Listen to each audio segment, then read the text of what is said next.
दैत्य गुरु शुक्राचार्य ने एक बार देवाधिदेव भगवान महादेव की आराधना की। कठोर तपस्या के दरमियान भगवान महादेव ने उन पर प्रसन्न होकर एक वरदान मांगने को कहा। तब यही शुक्राचार्य ने कहा कि हे महादेव, आप मुझे ऐसी विद्या प्रदान करें जिससे मैं मृत व्यक्ति को भी जीवित कर सकूं। तब महादेव ने इन्हें मृत संजीवनी विद्या का इन्हें ज्ञान दिया और इस विद्या को लेकर के ये सभी देवताओं के साथ युद्ध करने लगे और जितने भी दानव थे वो सब देवताओं से युद्ध करते और जब उनकी मृत्यु हो जाती तो ये अपने मृत संजीवनी विद्या के प्रभाव से सभी दानवों को जीवित कर देते। इससे हुआ क्या, सभी देवता त्राही त्राही करते हुए त्राहिमाम करते हुए भोलेनाथ के पास पहुंचे और कहे कि हे महादेव, आपने ये क्या उन्हें दे दिया? शुक्राचार्य तो सभी दानवों को जीवित कर रहा है और हम त्रासित हो रहे हैं। तब महादेव क्रोध में आ गए और उन्होंने इसी शुक्राचार्य को उठा करके अपने मुख में निगल गए।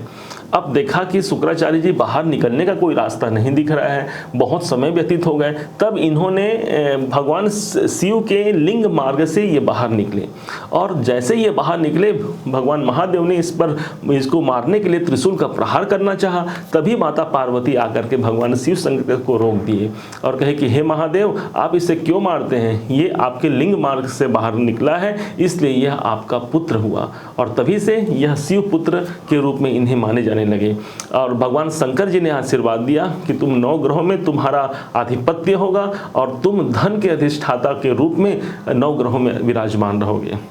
इसी कारण से ये शुक्र देवता आपके जीवन में सदैव योग कारक हैं, शुभ कारक हैं। क्यों? क्योंकि ये आपके भाग्य के स्वामी बनते हैं। जहाँ पर 7 नंबर की राशि आती है, जहाँ 2 नंबर की राशि आती है, उस भाव के स्वामी यही शुक्र बन जाते हैं।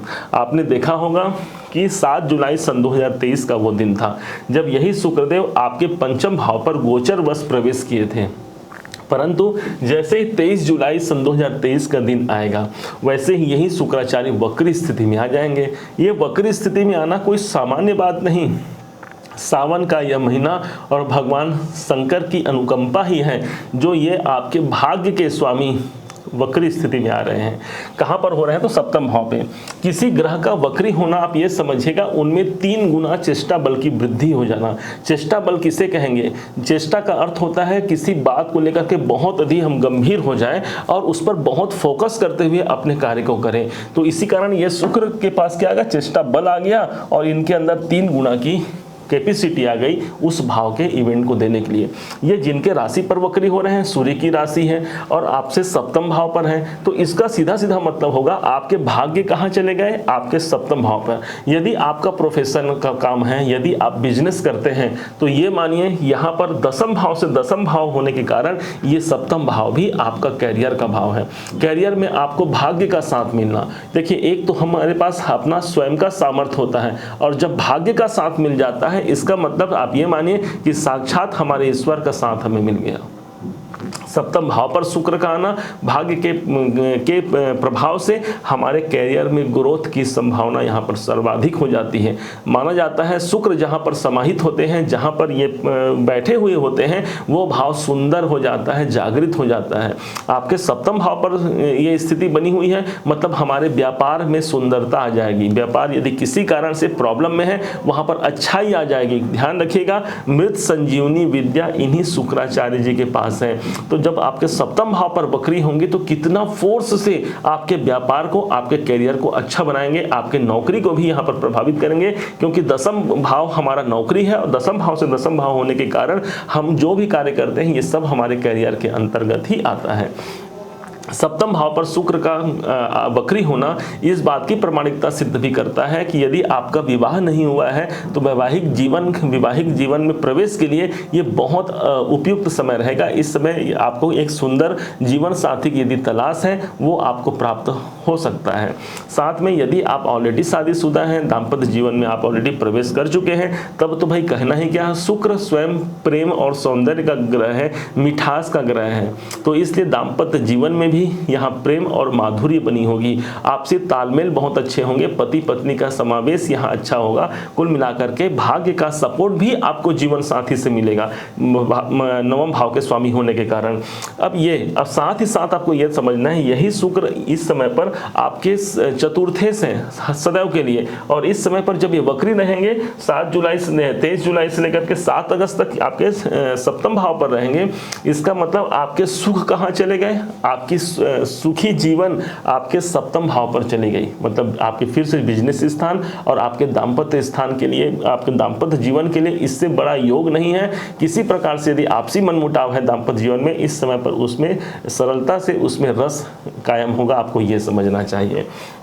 अब जैसे ही 7 अगस्त तक तो ये यहीं रहेंगे, और 7 अगस्त के सायंकाल में ही यही शुक्राचार्य जी आपके सप्तम भाव को छोड़ करके आपके छठे भाव पर इनका गोचर हो जाएगा, और रहेंगे क्या, तो रहेंगे वक्री स्थिति में ही रहेंगे। कितना प्रभाव है देखिए महादेव की कृपा।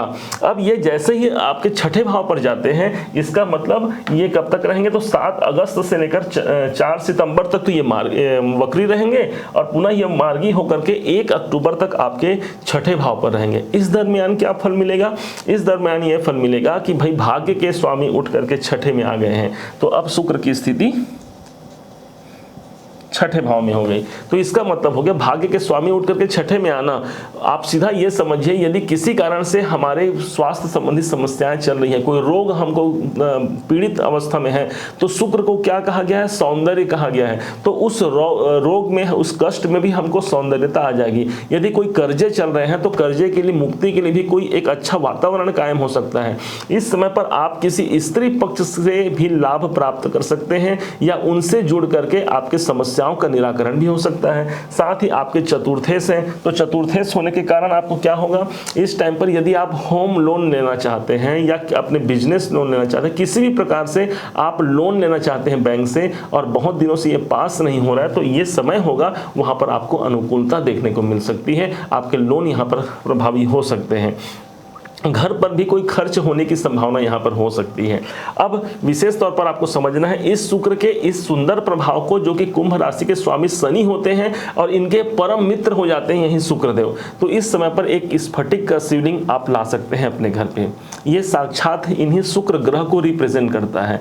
स्फटिक चमक धमक से युक्त होता है, और जहां चमक होता है वहां ये शुक्र का आधिपत्य माना गया है। तो स्फटिक के शिवलिंग में साक्षात भगवान भोलेनाथ समाहित होते हैं। इसे अपने घर ला करके उस दिन बढ़िया अपने नियम से, संयम से स्नान इत्यादि करके भगवान भोलेनाथ की पूजन कीजिए। चंदन का लेप लगाइए भोलेनाथ को, और बेलपत्र अर्पण करके भगवान से प्रार्थना कीजिए कि हे महादेव, आप मेरे और मेरे परिवार की सदैव रक्षा करें। किसी प्रकार से हमारे जीवन में जो ग्रहों की बाधा न रहे, किसी प्रकार से अरिष्ट हमारे जीवन में न आए, सदैव उनका समन होते रहे।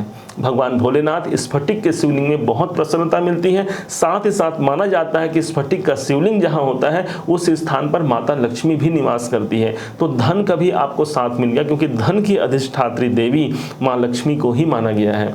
तो भगवान भोलेनाथ समस्त प्रकार के कार्यों को सिद्ध करेंगे, और माता लक्ष्मी धन वैभव का भंडार भरेगी। अब इस शुक्र के, और साथ ही साथ इसी के द्वारा आपको शुक्र का भी फल मिलेगा। ये शुक्र आपके जीवन में योग कारक है और आपके भाग्य के स्वामी हैं, इसलिए हमेशा आपके भाग्य का सपोर्ट भी आपको यही शुक्र देगा। यही स्फटिक की शिवलिंग से आप प्राप्त कर सकते हैं।